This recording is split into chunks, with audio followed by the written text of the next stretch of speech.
ಮಾತೃದೇವೋ ಸಮಾಜ ಕಲ್ಯಾಣ ಮತ್ತು ಶೈಕ್ಷಣಿಕ ಚಾರಿಟಬಲ್ ಟ್ರಸ್ಟ್ ವತಿಯಿಂದ ಮೊದಲನೇ ಕೊರೋನಾ ವೈರಸ್ನ ಲಾಕ್ಡೌನ್ ಸಮಯದಲ್ಲಿ ನಮ್ಮ ಟ್ರಸ್ಟಿನ ಸದಸ್ಯರುಗಳ ಜೊತೆಗೂಡಿ ದಾವಣಗೆರೆ ನಗರದಲ್ಲಿನ ಬಾಪೂಜಿ ಆಸ್ಪತ್ರೆ, ಚಿಗಟೇರಿ ಹೆರಿಗೆ ಆಸ್ಪತ್ರೆ, ನಿಟ್ಟುವಳ್ಳಿ 32ನೇ ವಾರ್ಡ್ ಹಾಗೂ ಮುಂತಾದ ಕಡೆಯ ನಿರಾಶ್ರಿತರಿಗೆ ಮತ್ತು ಕೆಟಿಜಿ ನಗರದ ಪೊಲೀಸ್ ಸ್ಟೇಷನ್ನ ಸಿಬ್ಬಂದಿಗಳಿಗೆ ಊಟ, ನೀರು ಹಾಗೂ ಮಜ್ಜಿಗೆ ವ್ಯವಸ್ಥೆಯನ್ನು ಸತತವಾಗಿ 35 ದಿನಗಳ ಕಾಲ ವಿತರಣೆ ಮಾಡಲಾಗಿದೆ.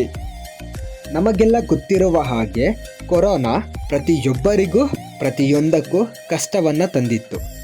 ಇಂತಹ ಕಷ್ಟದ ಸಂದರ್ಭದಲ್ಲಿ ಈ ಸೇವೆ ನಡೆದಿದ್ದು ನಿಜಕ್ಕೂ ಜನರಿಗೆ ಉಪಯುಕ್ತ ಮತ್ತು ಸಹಾಯವಾಗಿದೆ.